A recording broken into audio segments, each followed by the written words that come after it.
para mim. Então, vamos começar. Deixa eu só apresentar o Jacobson, que todo mundo já conhece.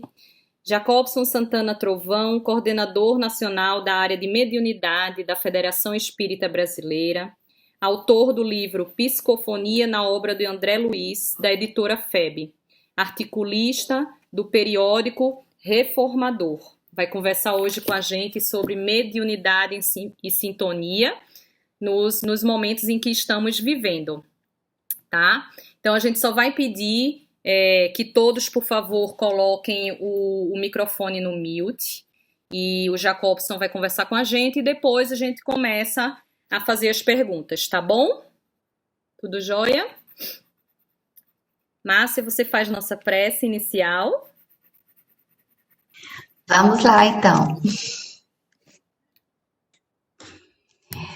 Muito bem, meus amigos, vamos fechar os nossos olhos, acalmar a nossa mente, pedindo a Deus que nos proteja, nos abençoe nesta reunião da tarde e noite de hoje, agradecendo infinitamente pela oportunidade de estarmos todos juntos, reunidos em nome do Cristo, para mais um momento de estudo e reflexão. Que Jesus possa abençoar os nossos lares, abençoar os lares de todo o nosso orbe planetário, levando a todos aqueles que se encontram entristecidos, inseguros, desesperados, transtornados com o atual momento em que estamos vivendo, que as benesses, o amor da misericórdia divina possa resplandecer nos corações e nas mentes. E pedimos, Senhor, em especial, por todos aqueles que ainda não te conhecem, que ainda não vivenciam os teus ensinamentos, para eles, Senhor Jesus, os nossos votos de paz, de harmonia, e que possam um dia estar conosco neste banquete espiritual de paz e de amor. Que o nosso irmão Jacobson possa ser intuído pelos mentores espirituais e que possa nos trazer os ensinamentos necessários acerca da mediunidade. Este dom, esta faculdade tão importante na nossa vida e muitas vezes tão desconhecida. Que então, Senhor, possamos abrir os estudos da tarde e da noite de hoje, rogando-lhe as bênçãos para todos nós. Que assim seja.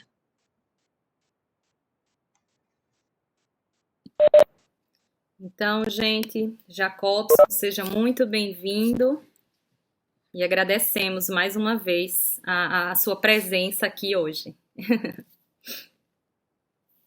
Eu que agradeço, Rafaela, o convite, todos os nossos amigos aí, da Espírita, não é?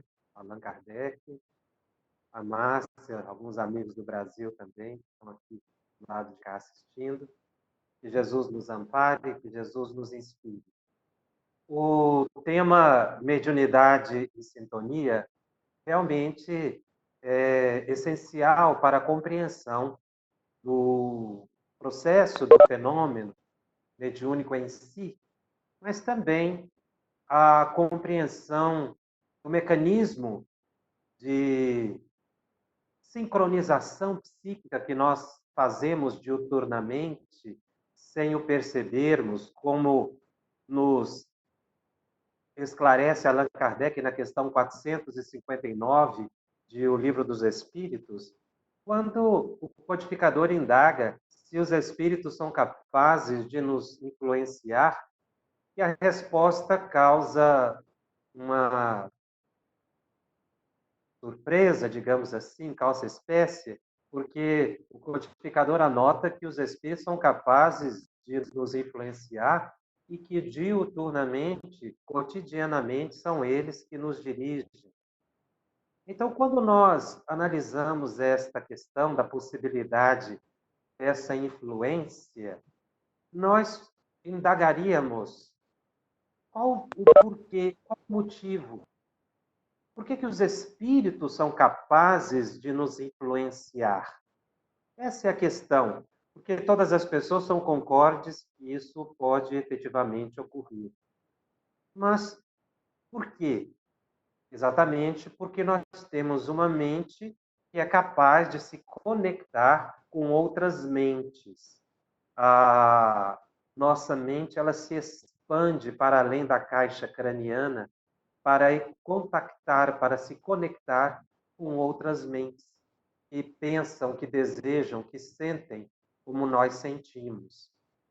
Então, quando nós falamos dessa possibilidade de sermos influenciados, nós estamos incluindo aí nessa temática a questão da mediunidade natural, de que todos nós somos portadores, e que Allan Kardec menciona como uma faculdade. O Espírito Emmanuel coloca como um sentido, ao lado dos demais sentidos que nós temos para o nosso progresso, o nosso desenvolvimento, para as nossas percepções. Então, a influência dos espíritos só é possível sobre nós porque nós temos uma mente naturalmente mediúnica, que transita entre os dois planos da vida sem o percebermos. Na verdade, nós somos seres mediúnicos, porque somos seres que gravitam em dimensões distintas, mas exatamente sofrendo essa influência. Avançando nessa compreensão, nós vamos perceber que não somente sofremos influência, mas também nós influenciamos o chamado mundo espiritual. É um processo bilateral. Não há possibilidade de influência de uma das partes sem que a outra aceite essa influência. Crie brechas, crie espaços para ser influenciado. Isso decorre, portanto, do sentido mediúnico ou da faculdade mediúnica mencionada por Allan Kardec em O Livro dos Médiuns. Nós devemos compreender as expressões mundo material e mundo espiritual como expressões didáticas, porque, na verdade, nós vivemos um mundo só, com duas dimensões distintas, mas um mundo só, não dois. Nós transitamos entre esses dois planos. À noite, quando nós dormimos, nós saímos do corpo físico para viver a vida plena de espírito. Inclusive, nessa condição, nós vamos buscar os ambientes com os quais nós nos sintonizamos, ambientes que nos influenciam e que nos são simpáticos ou agradáveis e que nós também os influenciamos. Isso fez com que Chico Xavier, certa vez, mencionasse numa imagem muito bonita, de que ele, a cada manhã, vestia o seu uniforme de trabalho, se referindo ao momento em que ele retornava ao corpo depois da noite de sono, quando nós todos nos libertamos do organismo físico. Todos nós, pela manhã, quando retornamos ao corpo e assumimos as responsabilidades do dia, na verdade, nós estamos vestindo o uniforme de trabalho para viver a vida menor, porque a vida maior é a do plano espiritual. Então, dentro desse contexto, nós vamos entendendo que as influências, sendo contínuas, constantes, elas expressam o nosso sentimento e denunciam essa faculdade que nós todos somos possuidores e que muitas vezes nós não percebemos, não temos consciência. Mas o ato de não termos consciência de um sentido não quer dizer que ele não esteja em pleno funcionamento. Como, por exemplo, nós não temos muito cuidado em observar a audição. Não quer dizer que quando nós não estamos atentos à audição, nós não estejamos ouvindo, porque ele é um sentido que se estabelece, que tem um processamento independente da nossa vontade. Eu posso fechar os olhos, mas não perdi a capacidade visual. A mesma coisa é a faculdade mediúnica, e ela não se desliga em momento algum. Muitos médiuns que trabalham em sessões mediúnicas acreditam que, terminada a reunião mediúnica, elas cumpriram a sua tarefa. Ledo engano. eles continuam sintonizados, sincronizados, ajustados psiquicamente ao mundo espiritual e, portanto, sofrendo influência e influenciando esse mundo espiritual. No livro Mediunidade e Sintonia, o Espírito Emmanuel, na sua introdução, livro psicografado por Xavier, ele faz importantes colocações ou esclarecimentos sobre a mediunidade. Ele diz que, dentre outras, a mediunidade é a capacidade de comunicação. E realmente, o sentido mediúnico, ele permite a nossa comunicação, no caso, com o plano espiritual, mas também com outras mentes do plano material, porque a nossa mente também é capaz de sintonizar com outras de encarnados. Então, é uma capacidade de comunicação muito ampla, que não se circunscreve ao contato apenas com os espíritos desencarnados. E veja que muitas vezes nós nos conectamos, influenciamos e somos influenciados por mentes de encarnados com os quais nós convivemos muito mais continuamente do que com os desencarnados. Um casal, por exemplo, que tenha afinidade, muitos anos de convivência, o que um sente, ele repercute no outro sem perceber. As influências que um é capaz de emitir, ele também recebe. Quantas vezes uma pessoa não vai dizer uma coisa e o outro fala primeiro? Então, a capacidade de comunicação permitida pelo sentido mediúnico, ela é bastante ampla. Ela não se refere apenas às conexões psíquicas com espíritos, mas também com ambientes, com lugares em que você possa ir, frequentar. Ali você é capaz de estabelecer uma sintonia, um ajuste de emoções com aquele local. Se é um local de elevação espiritual, você vai se sentir elevado. Mas se é um local de perturbação, de desequilíbrio, de abusos dos sentidos de todas as ordens, em você se sintonizando, você também sentirá aqueles eflúvios negativos.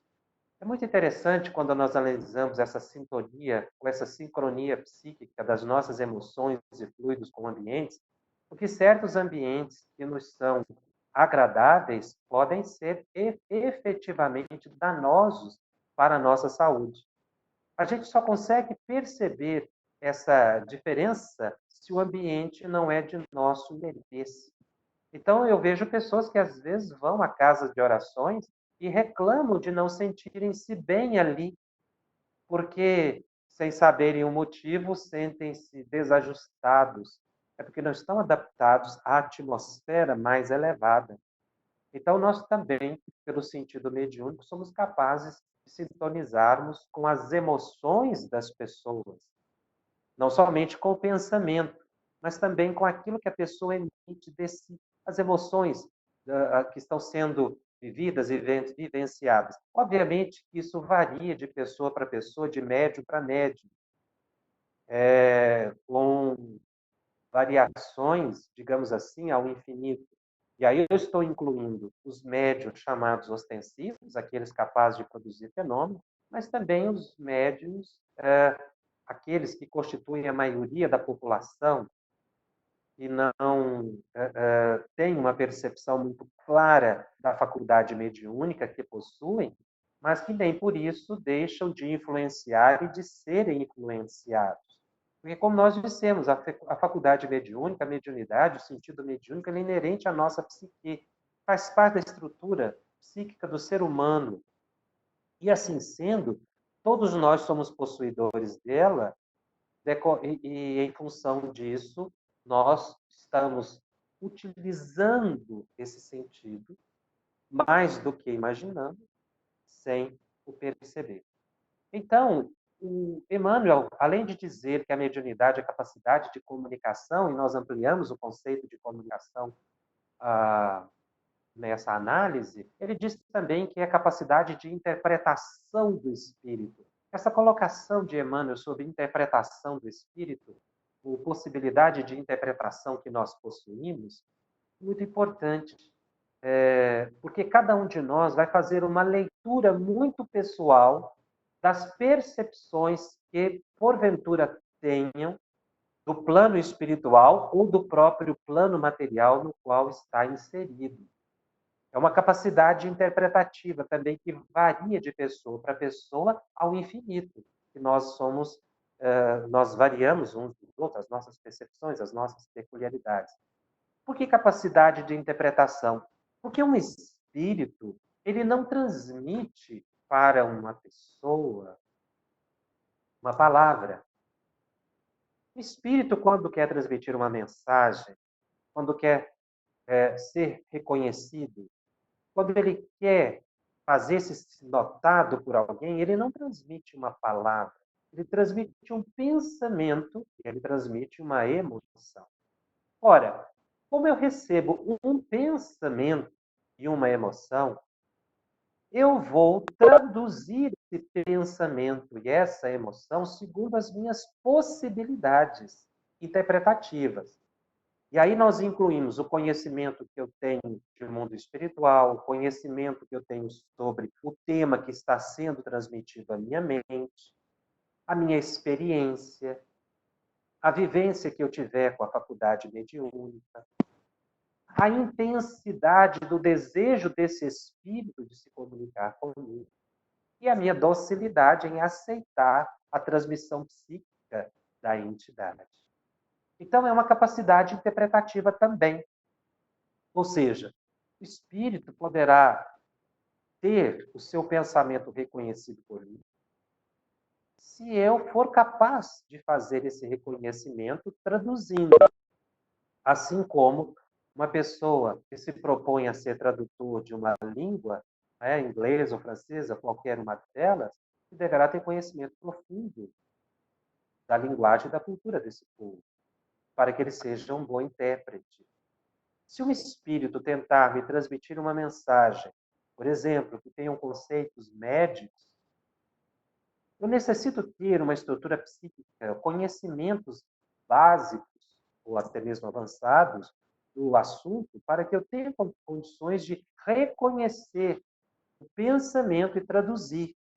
Existem imagens que são mais simples. Se o espírito projeta em minha mente a imagem de uma cadeira, eu vou dizer cadeira, não importa a língua, porque a imagem ela é universal.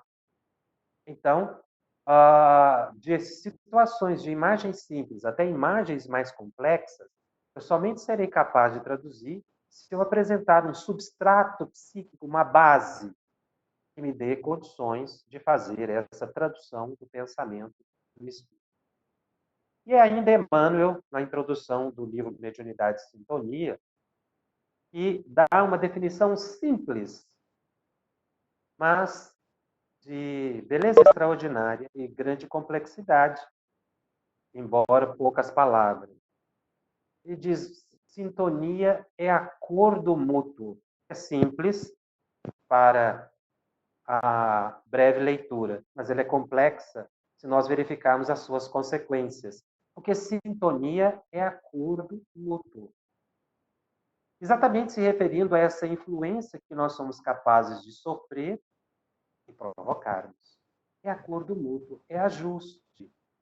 Assim como os aparelhos eletrônicos são capazes de sintonizar, dependendo da sua frequência, seus ajustes tecnológicos, a minha mente vai se ajustar a outra mente se eu me mantiver na mesma frequência, caracterizado aí o que Kardec chama de simpatia, afinidade, desejo comum, gostar das mesmas coisas, sentir as mesmas coisas, alimentar os mesmos ideais.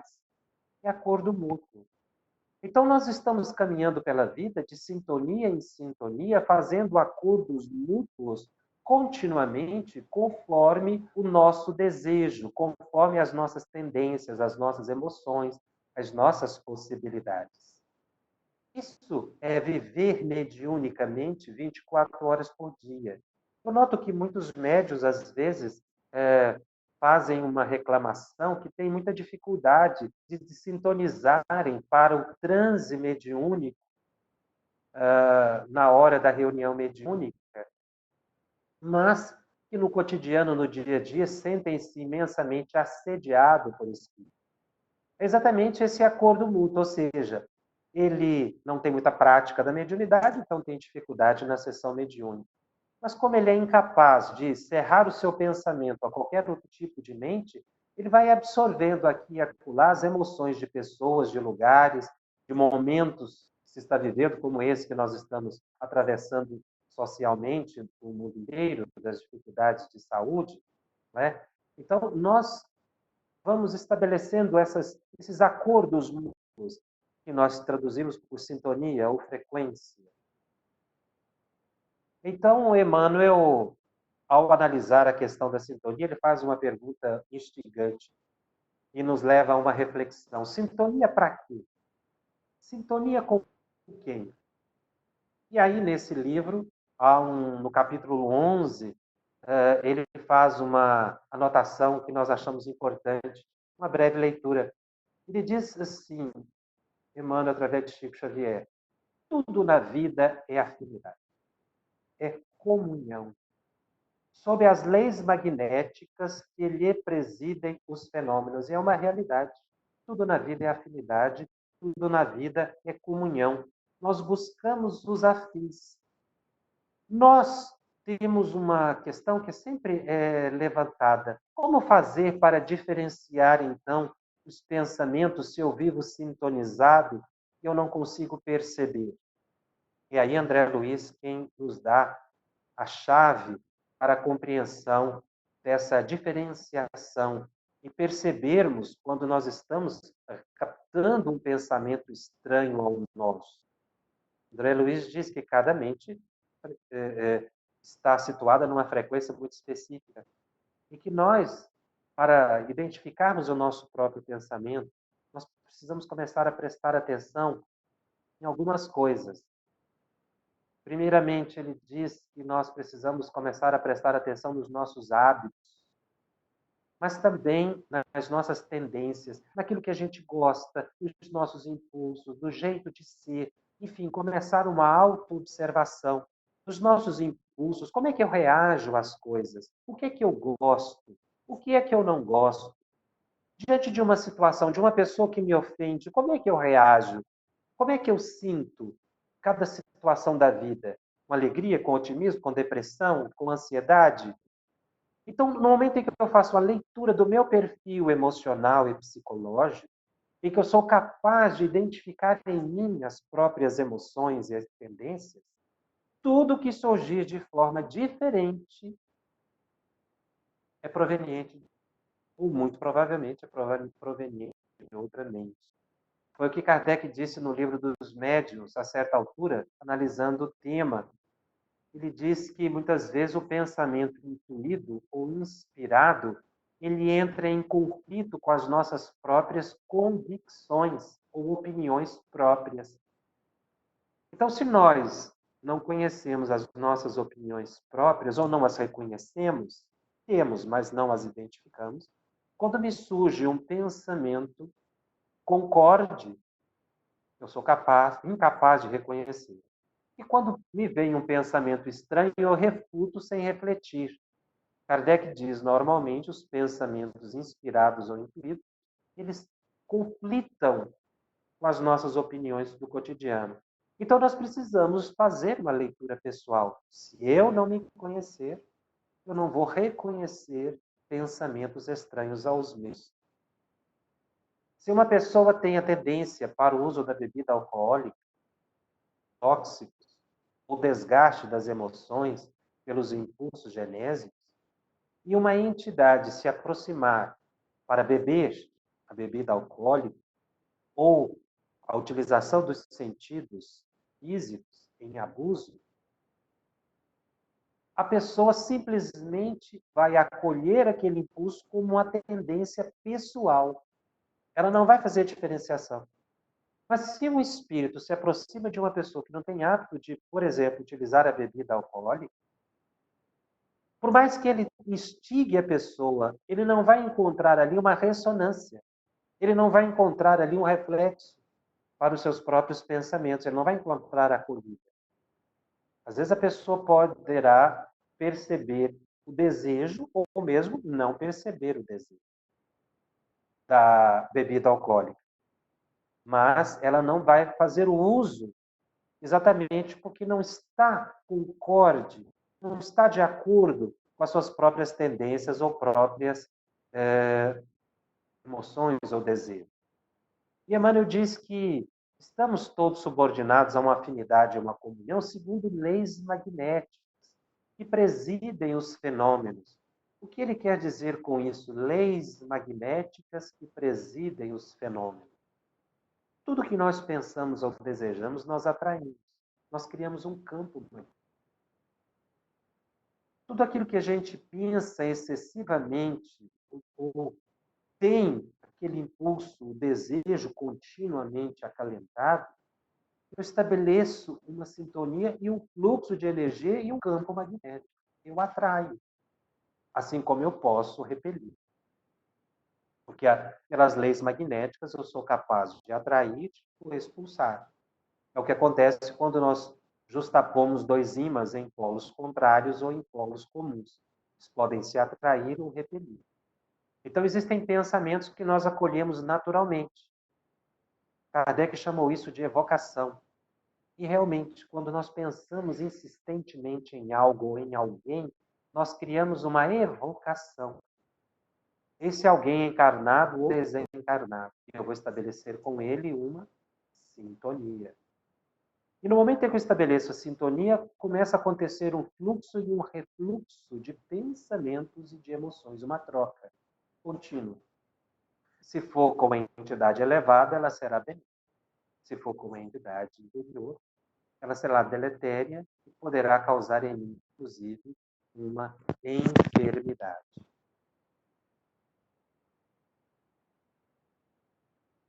É ainda Emmanuel, no mesmo livro Mediunidade e Sintonia,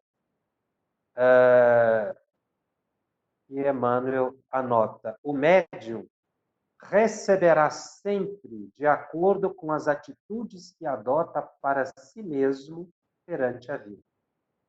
Se irado, sintoniza-se com as energias perturbadas do desespero. Se preguiçoso, vive à vontade com os desencarnados ociosos. Então, no momento em que eu transmito os meus desejos e emoções, eu vou encontrar alguém que o acolha. André, me perdoe, Allan Kardec, no capítulo das obsessões, faz uma observação muito importante. Ele diz que existem espíritos que nos obsediam simplesmente porque encontram em nós a ociosidade, a falta de ocupação para a mente, a falta de uma utilidade para a nossa existência. Então, o espírito, encontrando em nós uma mente indolente e preguiçosa, ele passa a nos obsediar.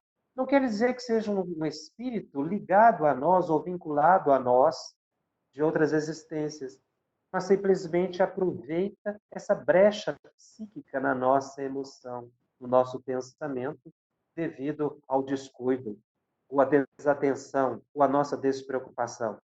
Por isso que nós temos que dar uma utilidade à nossa mente. Estamos sempre com a mente ativa em algo positivo, permanentemente, a fim de que eu possa aproveitar a existência em convivência saudável, senão eu estabeleço sintonia ou esse ajuste psíquico com entidades perturbadas. Então, existem obsessões que nascem também daquilo que nós falamos, do desejo de falar mal das pessoas, a maledicência. Espíritos que gostam desse tipo de atitude vão se aproximar de nós. São atraídos magneticamente. Mas também quando nós fazemos o bem, quando nós desejamos o bem, quando nós buscamos o progresso comum, o sacrifício, a renúncia, a caridade, nós vamos atrair para junto de nós espíritos benevolentes que se ajustam com a nossa emoção, com esse tipo de desejo. Porque não existe neutralidade nas nossas existências.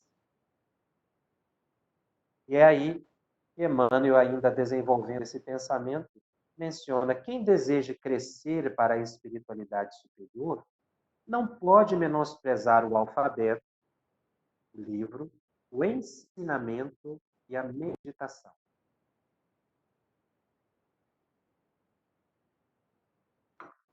Então, o elevado mentor, Emmanuel, que era um mentor particular de Chico Xavier, mas que se universalizou e passou a ser um mentor universal, porque está ligado à falange do Espírito de Verdade, a equipe da codificação. Esse elevado mentor, ele menciona que para o nosso crescimento para a espiritualidade superior, nós precisamos do alfabeto, do livro. Ou seja, eu preciso estudar, mas eu preciso do ensinamento, eu preciso aplicar em mim o que eu já sei, ou me esforçar para essa aplicação. Porque eu elevo a minha capacidade interpretativa ou tradutora dos pensamentos que me chegam, segundo o grau de elevação que eu tenha nas minhas emoções, mas também na cultura que eu seja capaz de adquirir através do esforço, da pesquisa, do livro, da leitura, da meditação, que ele coloca como elemento essencial para o nosso crescimento espiritual. Nós precisamos aprender a meditar todos os dias. Ou seja, guardar um tempo, instantes no cotidiano em que eu possa fazer uma oração, serenar a mente, desligar dos problemas e me conectar com o alto, revigorando assim as minhas energias. Então, anotadas essas observações sobre a questão individual da sintonia, nós também poderíamos, nessa breve reflexão introdutória ao assunto, que depois abriremos para alguns questionamentos, analisar a questão da sintonia pelo prisma da reunião mediúnica, porque também é uma questão palpitante, uma vez que nós temos essa sintonia permanente, contínua, nem sempre elevada, mas contínua, nós precisamos ajustar-nos para ir à reunião mediúnica na condição de médium e colaborarmos com os espíritos superiores. E aí Kardec, em O Livro dos Médiuns, menciona no item 331 que uma reunião, está falando de reunião mediúnica, é um ser coletivo cujas qualidades e propriedades são a resultante das de seus membros e formam como que um feixe. Ora, este feixe, tanto mais força terá, quanto mais homogêneo for. Kardec anota aqui algo muito importante, a unidade do grupo mediúnico. O grupo mediúnico é um ser coletivo. A reunião não está ali sendo organizada aleatoriamente. O resultado dessa reunião vai depender das qualidades e propriedades dos seus membros, que vão formar uma estrutura mais coesa ou mais fragilizada, de acordo com as personalidades.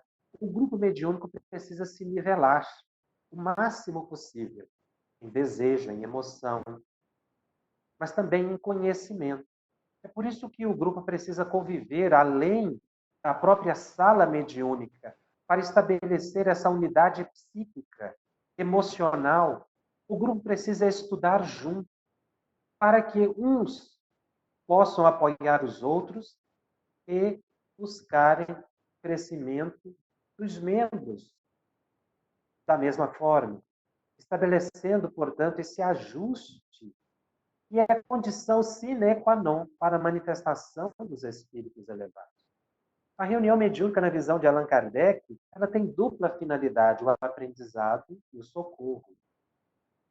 E que para eu me ajustar às condições dos espíritos superiores, para que eles possam trazer os necessitados e nós aproveitarmos enquanto aprendizado ou aprendizes do conhecimento da vida espiritual, nós temos que ter esse esforço coletivo.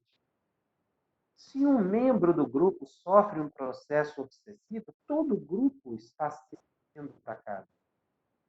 Nós não podemos afastar aquele companheiro que está com dificuldades ou problemas, simplesmente porque ele não está podendo momentaneamente acompanhar o grupo. Porque um membro que está fragilizado, ele denota uma agressão que todo o grupo está sofrendo. Kardec diz mais.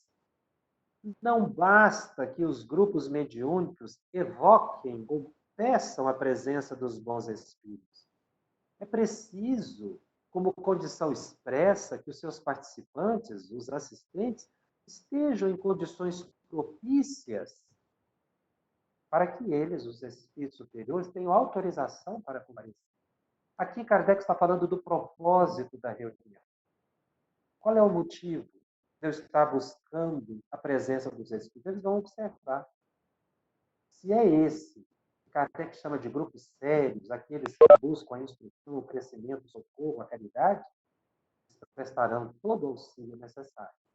Mas se o grupo busca apenas a satisfação da curiosidade, ou a solução dos problemas pessoais dos seus membros, dos seus participantes, muitas vezes solução de problemas econômicos, solução de problemas emocionais ou familiares de menor valor, eles não poderão prestar a assistência necessária a esses grupos que ficarão por conta própria, correndo o risco de uma prática mediúnica sem as prescrições ou orientações dos espíritos elevados. Falando ainda em reunião mediúnica, Allan Kardec menciona que se os pensamentos forem divergentes no momento da reunião mediúnica, resultará aí um choque de ideias desagradável ao espírito, caso comunicante, e, portanto, prejudicial à qualidade da comunicação. Ora, se um companheiro de um grupo mediúnico está ali prestando o seu organismo para o transe, e os demais estão com um pensamento distante, pensando em coisas particulares, não atentos ao que está acontecendo, ou mesmo estabelecendo a dúvida da autenticidade daquela manifestação, essa divergência de pensamentos, um choque desagradável, ou seja, inibe a sintonia mais elevada que permitiria uma qualidade melhor da comunicação. Aqui, Allan Kardec toca num ponto muito importante. O médium nunca trabalha sozinho. Ele nunca entra em transe isoladamente. O resultado do transe de um médium é a consequência da participação de todos, do dirigente, dos médiuns de apoio, ou de sustentação, e dos demais membros da reunião mediúnica. Então, como é um ser coletivo, o que acontece com uma peça repercute nos demais e vice-versa. Se o médium ele precisa desse apoio psíquico e fluídico do grupo, é necessário que, quando o indivíduo esteja se preparando, ou mesmo em transe, os demais participantes ou componentes estejam em prece desde o início. Muitas vezes, nós entramos em vigilantes na reunião mediúnica com emoção estrambelhada, com cumprimentos exagerados, barulhentos, que perturbam a emoção dos participantes encarnados e desencarnados. Mas também existem aqueles outros que entram em silêncio verbal, mas a mente está extremamente agitada e o indivíduo preocupado com os seus problemas, preocupado com o que deixou em casa, com o que fez, com o que fará. Meus irmãos, é muito importante nós observarmos que o nosso cérebro, a nossa mente, ela precisa ser treinada para sintonizar. Sintonia não se improvisa. Ele é consequência do tempo. Por isso é que Emmanuel diz que nós precisamos estudar e meditar todos os dias, que seja um período curto, mas que nós estejamos lendo a matéria escrita, pesquisando e meditando para acostumar, ficarmos concentrados, acostumados a ficarmos concentrados por alguns momentos, estabelecendo sintonia elevada. Se eu não fizer isso no cotidiano, eu vou ter muita dificuldade na reunião mediúnica. Porque se eu passo a semana toda desatento a quantas anda a minha mente e as minhas emoções, quando eu sento na reunião mediúnica, que as luzes são diminuídas, a música é colocada, meu pensamento vai voar, ele vai vagar. Exatamente para aqueles locais da minha preocupação cotidiana. Então, eu preciso me acostumar. Veja que há uma informação muito importante no livro Voltei, de Psicografia de Chico Xavier, do autor Irmão Jacó, em que o autor ele menciona o desejo de comunicar através do médium Chico Xavier, ele que foi um trabalhador da causa espírita. Então, o orientador Emmanuel diz ao irmão Jacó, recém-desencarnado, que ele aguardasse o momento para se comunicar, porque sintonia era um ajuste, um acordo que se estabelece com o tempo, e que André Luiz, para transmitir a primeira mensagem através do médium Chico Xavier, frequentou aquela sessão por 700 vezes. Veja um médium do quilate de Chico Xavier, que precisou de uma convivência longa com um espírito também já elevado, André Luiz, porta-voz de uma equipe excepcional, que culminou com a publicação de obras de elevado teor. Precisou de 700 sessões e antes de transmitir a primeira mensagem. Embora Chico Xavier tenha comentado que André Luiz também visitou-o na casa dele e também chegou a levá-lo para visitar subúrbio, a região suburbana, digamos assim, da colônia espiritual, nosso lar. Toda essa convivência foi para estabelecer a sintonia. E aí começar a enviar as obras excepcionais que nós temos aí na literatura espírita, em português e traduzido em várias línguas ou idiomas. Então, o médium que deseja uma qualidade, uma facilidade de sintonia, se ele não se exercitar, se ele não se acostumar a sintonizar com as entidades elevadas, na hora da reunião mediúnica, ele não vai conseguir. Mas, como nós dissemos, sintonia não é algo que se perde, a gente muda a frequência de sintonia. Mas nós vivemos numa sintonia contínua, porque o nosso pensamento é contínuo. O que os espíritos dizem é que nós precisamos também nos acostumar a manter uma sintonia contínua elevada. Diminuir essas oscilações que nós temos. Oscilações que acontecem decorrentes da nossa emoção, em que a gente oscila muito.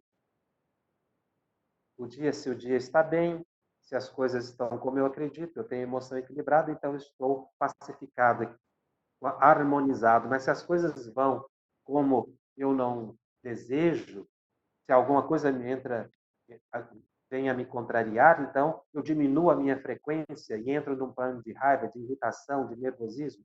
Se uma pessoa me diz algo que eu não gosto, eu desarmonizo. Então nós ficamos numa oscilação dessa nossa frequência psíquica, da nossa sintonia mais elevada. Isso vai acabando nos perturbando, estabelecendo conexões obsessivas ou perturbadoras que refletem na nossa sessão mediúnica.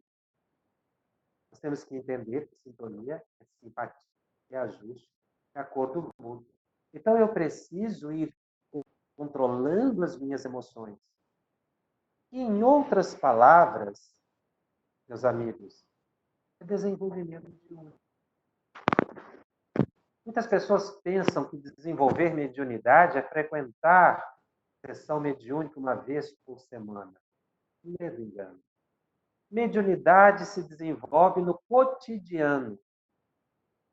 A frequência à reunião mediúnica semanalmente nos dá a prática mediúnica. Mas não desenvolve, porque o desenvolvimento ele vai além da prática. É claro que eu posso ter 40 anos de prática mediúnica e ter um grau de desenvolvimento. Mas a expressão desenvolvimento mediúnico se refere ao desenvolvimento, ao progresso da psique do ser. É o evolver para os planos superiores. É a evolução. Desenvolvimento mediúnico é isso, não se refere exclusivamente à prática. Quando nós estudamos com autores como André Luiz, ele anota isso no livro Missionários da Luz, no capítulo 3, ele diz sobre desenvolvimento mediúnico. Quase todos, infelizmente, confundem poderes psíquicos com funções fisiológicas, esquecidos de que toda edificação da alma requer disciplina, educação, esforço e perseverança. Ou seja, o verdadeiro desenvolvimento mediúnico se refere à edificação da alma, disciplina, educação, esforço, perseverança. O transe é um fenômeno puramente fisiológico. E é verdade, porque quando o indivíduo entra em transe, ele está exercitando apenas funções orgânicas e não propriamente um desenvolvimento da sua psique. Ele pode se habituar a entrar em transe e fazer isso com uma certa facilidade, mas não quer dizer que ele seja um médium desenvolvido, como nós colocamos. A habitualidade gera uma certa facilidade. Portanto, o desenvolvimento ele requer mais do que. Por isso é que o verdadeiro desenvolvimento da mediunidade se faz no dia a dia, no cotidiano, no autocontrole das emoções, dos impulsos, que os espíritos chamam de disciplina, não é? Que não se refere exclusivamente a um comportamento durante a sessão mediúnica, mas ao controle, ao esforço do controle diuturno das próprias emoções. Nós temos que entender que para que o transe ocorra nesse contexto de sintonia, é necessário que exista uma vontade, apelo, ou seja, o desejo do espírito de se comunicar e uma vontade resposta, ou seja, duas vontades, a vontade do espírito e a vontade do médium em aceitar aquele pensamento. Isso é uma regra geral, tanto para espíritos elevados quanto para espíritos inferiores. O espírito me transmite um pensamento, eu vou acolher se eu aceitar, se eu desejar, se eu concordar ou não. É a vontade. Uma vontade ativa e uma vontade passiva. A vontade do espírito em transmitir o desejo, pensamento, que pode ser elevado ou não, e também a chamada vontade-resposta, é uma expressão utilizada por André Luiz no livro Mecanismo da Mediunidade, em que eu preciso acolher, aceitar. Então, verificamos que o tema é bastante abrangente, né, que se refere exatamente a um comportamento individual, em que eu me sintonizo cotidianamente com comunidades, mas que tem repercussão também na tarefa que eu assumi no mundo espiritual, na condição de médico de extensão. Vulgarmente, todos nós estamos nos sintonizando. Nós estamos vivendo um momento de pandemia que se repete no ciclo da própria evolução do planeta. Mas há uma outra pandemia e nós estamos convivendo com ela há muito tempo e não percebemos, que são as obsessões. São sintonias e distúrbios degradantes que nós temos com o mundo espiritual, que geram processos derrotistas dos mais graves em todos os cantos do nosso planeta. Todo o planeta vem sofrendo com uma convivência pernóstica e é extremamente prejudicial para a saúde orgânica e psíquica de nós todos, os habitantes encarnados e desencarnados desse planeta. André Luiz usa uma expressão muito curiosa, ele diz que muitas dessas nossas ligações com o plano espiritual são promíscuas, querendo dizer do nível degradante e perturbador. E ele, André Luiz, menciona que a obsessão hoje na Terra constitui-se numa pandemia. exatamente porque está mundialmente disseminada, refletindo emoções degradantes dos dois planos. Mas não pensemos em influência de mundo espiritual para mundo material, porque a influência é recíproca, é bilateral. Nós ficamos com essas considerações, né, sobre o tema e abrimos aí para algumas indagações no tempo que ainda nos é concedido. Obrigada, Jacobson, pela explanação, excelente, tirando excelentes pontos de dúvidas, de questionamentos nossos, muito bom. E, gente, alguém gostaria de fazer alguma pergunta?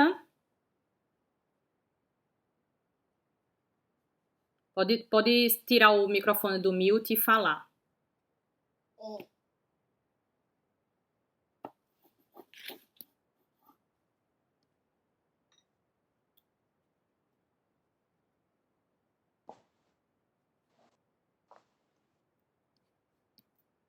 Posso fazer uma pergunta? Pode. Oi. Jacobson, na verdade, eu tenho até duas perguntas, né?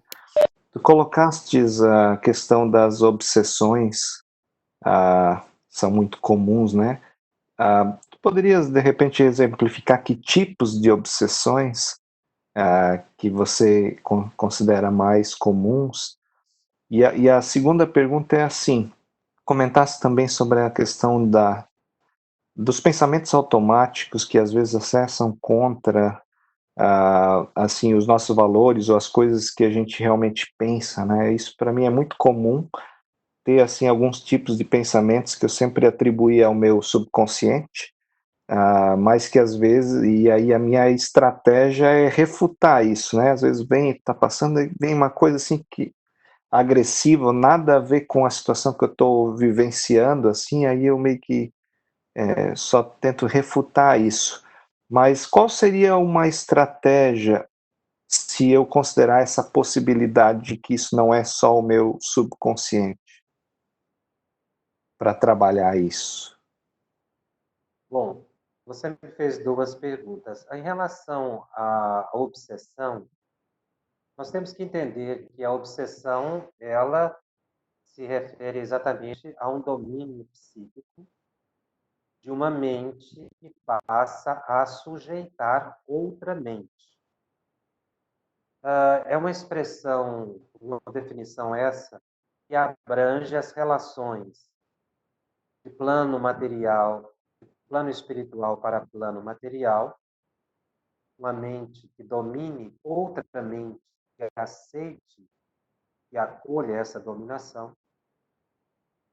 Mas é uma definição abrangente que também se refere a todas as ligações psíquicas que aconteçam, tanto no plano espiritual, de espírito desencarnado para outro desencarnado, quanto também obsessão no sentido de domínio mental de uma mente que se sobrepõe a outra, ocorre no plano das pessoas encarnadas, mas também do nosso plano físico para o plano extrafísico, que nós também podemos subsidiar os desencarnados, desde que o nosso desejo, o nosso impulso os domine.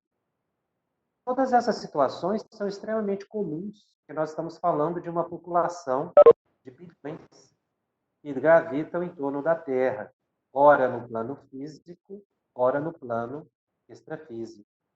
Então, nós não poderíamos dizer qual seria o tipo mais comum de obsessão, uma vez que a obsessão varia de pessoa para pessoa ao infinito.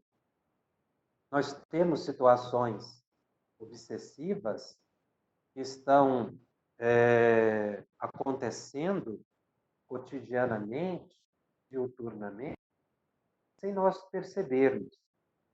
Todas as vezes que a nossa mente se perturba, se desajusta, nós estamos criando um ambiente para as obsessões. Não sei se essa resposta foi ouvida, Sim, eu te ouvi. Obrigado, Jacobson. mas Obrigada, Rodrigo. perguntei por causa identificação de uma possível falha aqui. Não, a gente escutou direitinho, Jacobson. Obrigada. Te A compreendi. segunda parte da pergunta que ele nos faz sobre como reagir a esses pensamentos que são estranhos, realmente podem surgir pensamentos agressivos, de violência, e causam estranheza, né, pela forma com que nos chega. Rodrigo, a gente, para identificar esses pensamentos, nós precisamos de ter uma certa vivência, costume, e até mesmo uma aptidão, mas para ter uma percepção mais clara de onde vem. Às vezes, isso é impossível, mesmo para médiuns experientes. O que é que se deve fazer? É o que você está fazendo mesmo. Ir desviando o pensamento. Olha, você pode receber um impulso mental, mas não acolhê-lo. Essa é uma luta que os médiuns vão enfrentar a existência inteira. Nós chamamos isso de assédio, que não quer dizer que seja uma obsessão. Veja que nós colocamos, desde o início, a expressão influência, porque Allan Kardec utiliza essa palavra influência para dizer que os espíritos nos influenciam, mas ele utiliza a palavra influência para definir mediunidade também, é todo aquele que sofre a influência dos espíritos, é por essa questão, por esse motivo, médium. Estar influenciado é muito comum. Todos nós sofremos influência, mas não quer dizer que soframos obsessão por isso. Influência não quer dizer obsessão. Então, o espírito pode influenciar, pode te instigar, mas se você não acolher, não estará acontecendo a obsessão. Então, nós temos que nos acostumar com esse tipo de assédio psíquico. Chico mencionava isso, Divaldo menciona até hoje. Todos nós sofremos assédio, mas não precisamos ficar obsidiados por isso. Então, deixe de dar valor a essas emoções que chegam estranhas, para que você possa ir dominando-se cada vez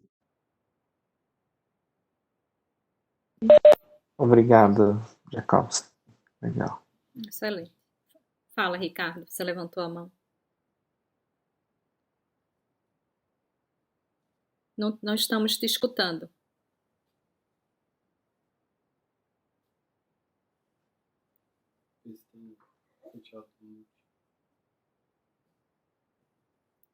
Escreve que eu faço a sua pergunta. Se você quiser escrever. Jacobson, deixa eu pegar aqui num ponto. Você falou quanto à questão do afastamento do grupo mediúnico, né? Quanto aos colegas. Mas em alguns instantes, os dirigentes precisam chamar a conversar, né? Lógico, as pessoas, se está causando alguma desarmonia, algo, e se for o caso, convidar para um afastamento temporário, até para um tratamento, né? Até para uma reorganização para o bom andamento do grupo mediúnico, né? Preservando a harmonia. Exatamente. Uma coisa é a Diferente da pessoa outra. estar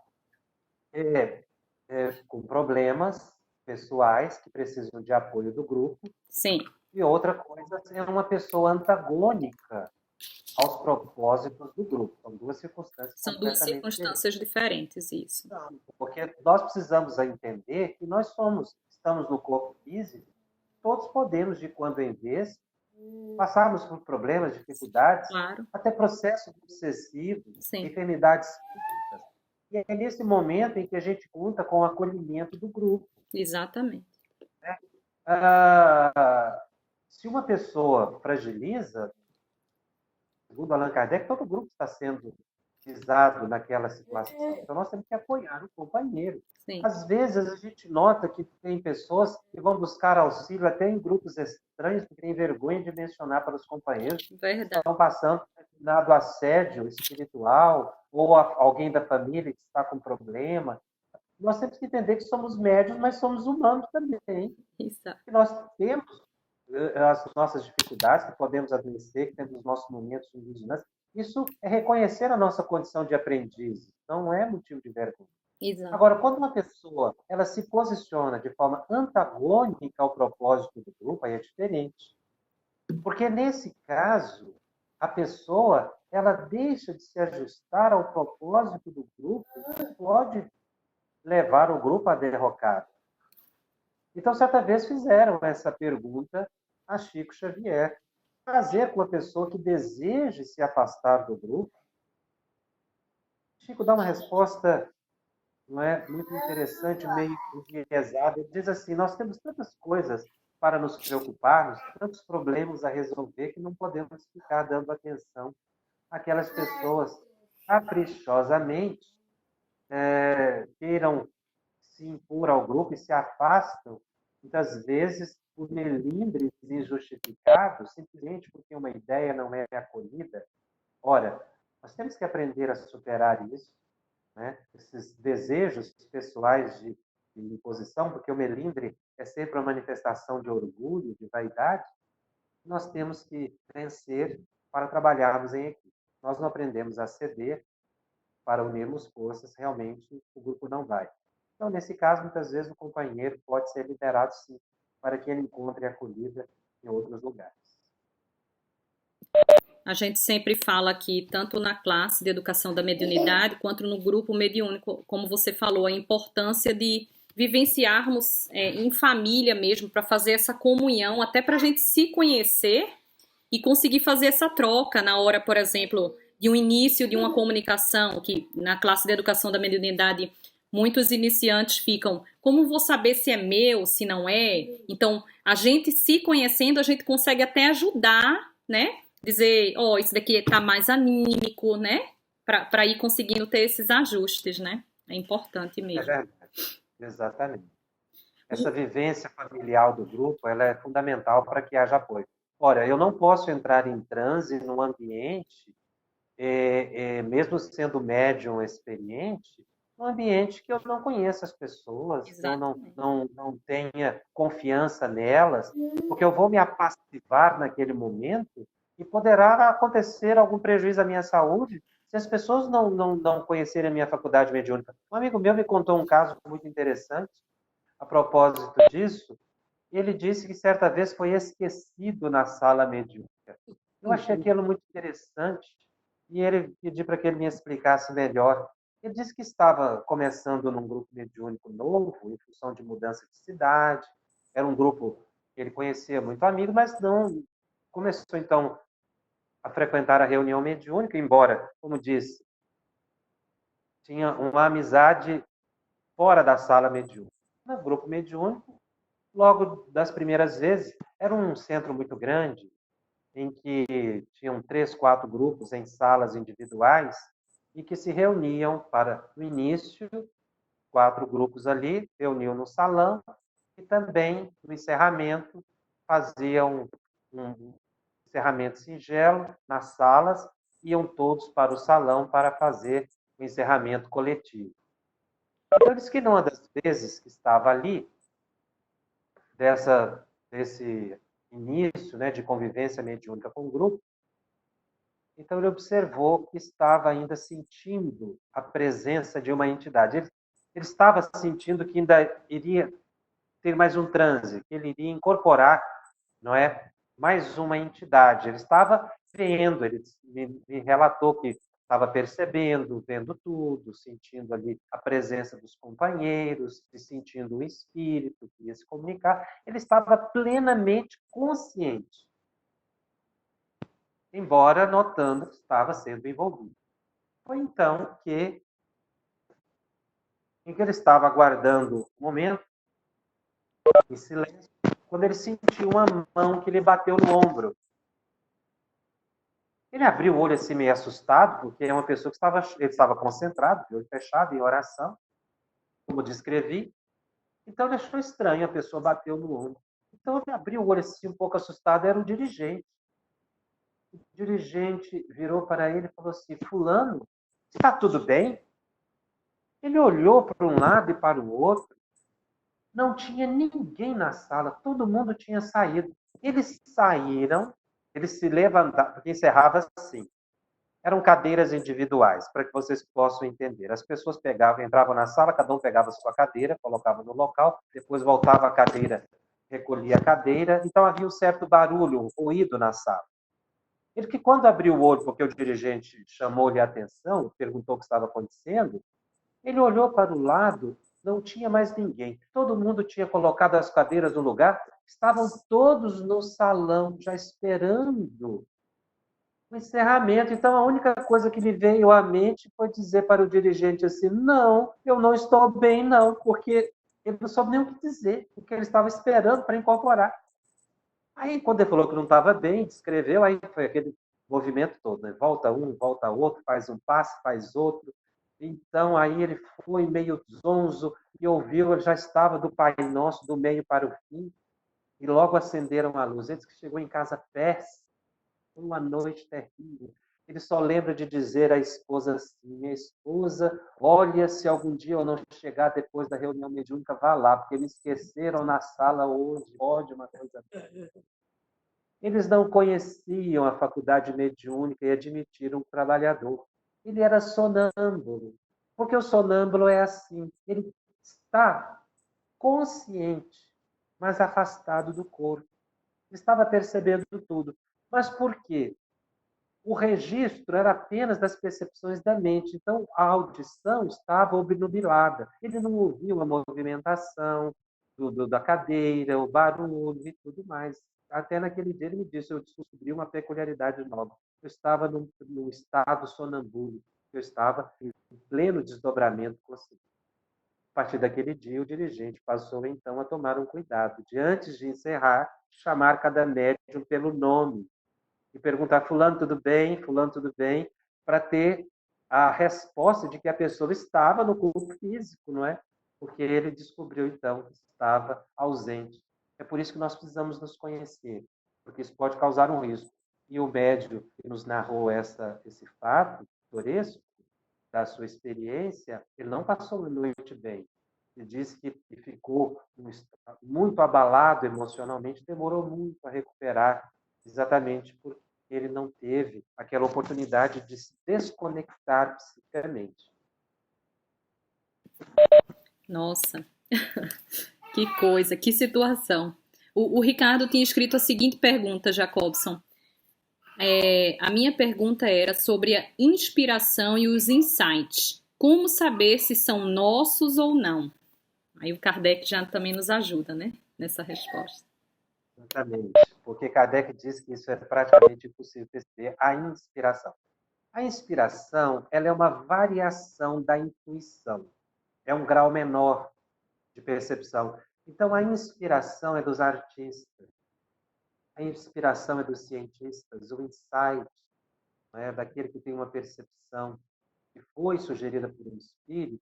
Inclusive, a pessoa, ela pode, até nesse caso, colocar o nome próprio, né, numa obra artística, num escrito, porque ela não tem a fonte segura do mundo espiritual, porque os espíritos não querem, faz parte do seu desenvolvimento. Então, a inspiração é um grau menor de intuição.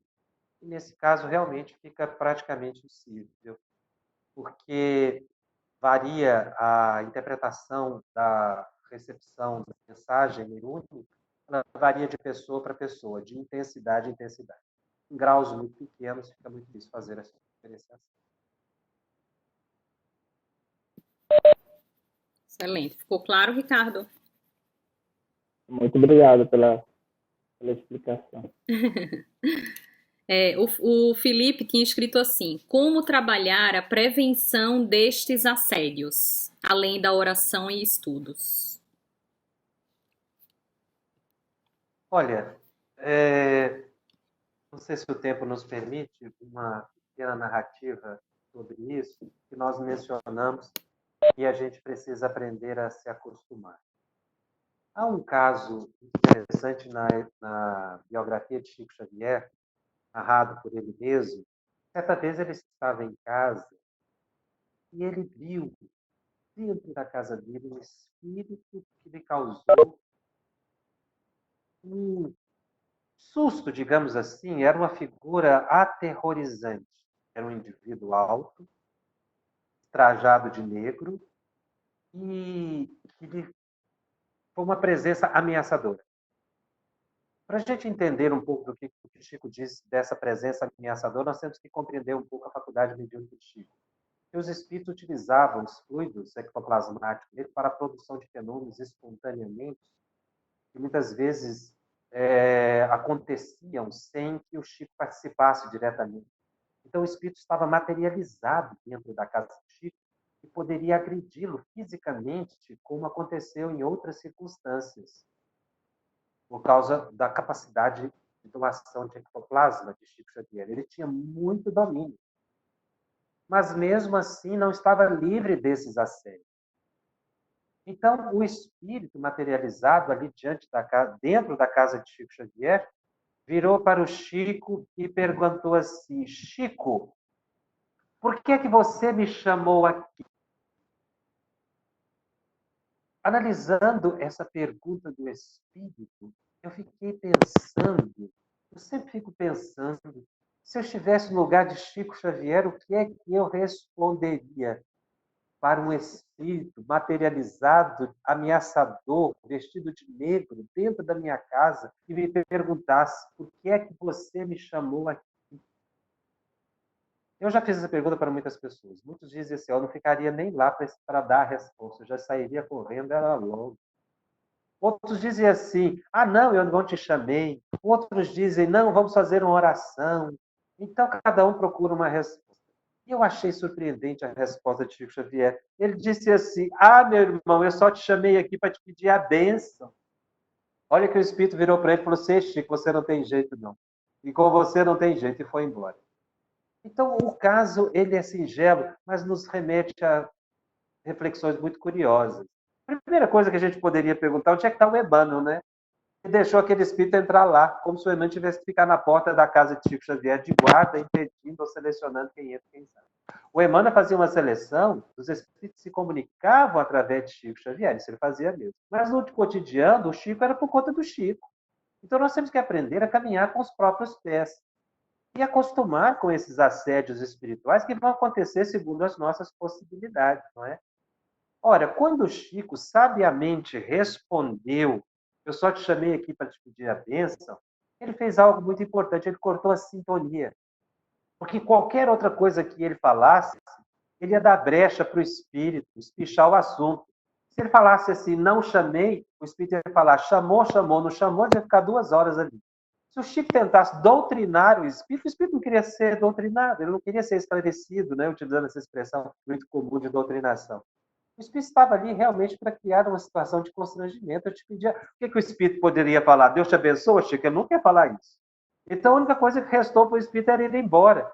Então, a gente precisa aprender a prevenir, a encerrar esses assuntos que estão cumpridos na nossa cabeça, que os espíritos vão projetando, sabendo ou não a fonte, não importa. Se é negativo, corta o assunto.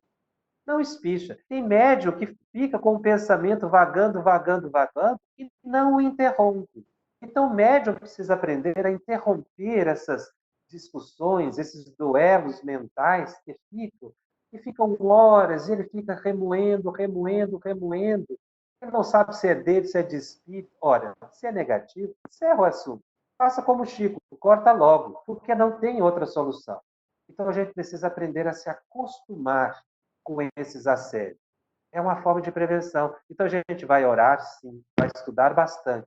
Mas saber isso, a gente não consegue cerrar a mente a todo tipo de influência. Elas virão, mas a gente, já habituados a não dar acolhida, nós vamos vencendo. E outra coisa muito importante, já que eu mencionei Chico Xavier, ele tem uma outra expressão, sempre nos legando as inspirações muito profundas. ele diz que o médium tem que aprender a trabalhar sob o fogo da luta. Nós nunca vamos ter tranquilidade existencial para podermos ir trabalhando. A gente tem que aprender a acostumar a trabalhar com esses assédios, com os problemas, com as dificuldades. E se a gente for esperar tempo bom, a gente nunca vai fazer nada.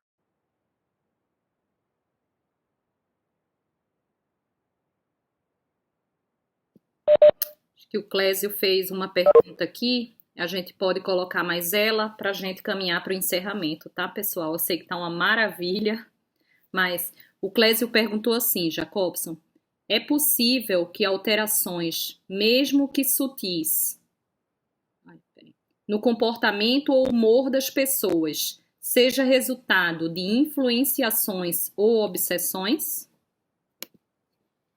Sim, isso é muito comum. Eu conheci um casal, numa outra oportunidade eu posso narrar com mais detalhes o caso de um casal que mudou para um apartamento e ali encontraram a presença de uma entidade desencarnada. O casal veio conversar conosco exatamente porque a esposa tinha uma percepção clara, era uma médium ostensiva. E o esposo, embora nem acreditasse, eles não eram espíritos, começou a sofrer uma mudança de comportamento. A esposa foi vendo mais irritadiço, mais nervoso. Eles só identificaram que era uma mudança decorrente da presença daquele espírito, porque eles mudaram de moradia, foram para um outro apartamento. E ela não mais viu o espírito, e o esposo voltou ao comportamento de antes, que era uma pessoa dócil, amiga, tranquila, carinhosa, muito gentil, tinha um filho pequeno. Então, existem determinadas alterações emocionais causadas por estados de influência e de obsessão, e vão transformando-nos se nós não opusermos uma barreira, que é a barreira do Evangelho, a essas situações. Se nós formos acolhendo, isso vai se tornando uma alteração de humor e acaba indo para as nossas emoções, que pode chegar ao comportamento, inclusive até mesmo instalar doenças, porque o obsessor ele não causa, o obsessor ele nos induz a uma psicossomatização. A obsessão não é uma psicossomatização, ela pode causar uma psicossomatização. Ou seja, o obsessor, a obsessão não é um estado de transtorno mental, mas é um estado que pode levar ao transtorno mental e a doenças que inicialmente são de ordem apenas psicossomáticas, mas que depois podem se tornar reais, deixarem de ser virtuais para serem enfermidades. A presença, a convivência com um espírito perturbador por muito tempo pode sim causar alterações das mais variadas. Mas aí nós entraríamos já no outro capítulo das obsessões. Maravilha, Jacobson. A gente te agradece a presença, as palavras, o esclarecimento mais uma vez. Uma tarde, uma noite tão gostosa, tão especial para a gente, né? Tão bom. Esse momento de pandemia, ele traz algumas reservas para a gente, mas também tem nos trazido grandes oportunidades, como conversar com vocês que estão aí no Brasil, né? Não de forma presencial, esperamos que um dia consigamos, né? Para vir aqui em Vancouver, mas online. E a gente agradece demais o seu tempo, tá? E suas palavras. Um abraço a todos, muito obrigado. Você poderia, por favor, fazer nossa prece de encerramento? Nossa. Então vamos orar. Agradecermos a Jesus a oportunidade, a existência na Terra, nesse momento evolutivo nosso. Pedir a Jesus que abençoe o nosso planeta, que se faz irmão, que se une um só coração, numa só aflição. Senhor Jesus, abençoa-nos a todos. Abençoa os nossos lares. Abençoa os lares aflitos, que choram em desespero, e pranteiam todos os recados. deste planeta lar, em que o Senhor é o nosso Senhor, amigo, companheiro, e que nos permite as melhores experiências para o nosso crescimento. Te agradecemos, te pedimos forças para conseguirmos suportar e atravessar esse momento aparentemente tremendo, mas é só na aparência, porque ele concorre para o nosso agradecimento. Porque temos certeza que luzes e mais luzes são derramadas sobre a terra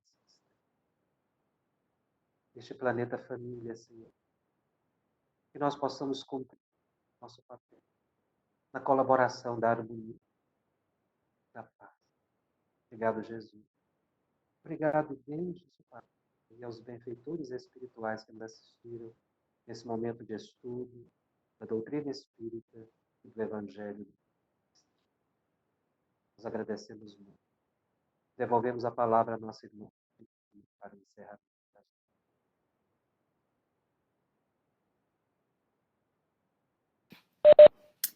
Muito obrigada mais uma vez. A Márcia precisou sair para outro compromisso, mas deixou um abraço.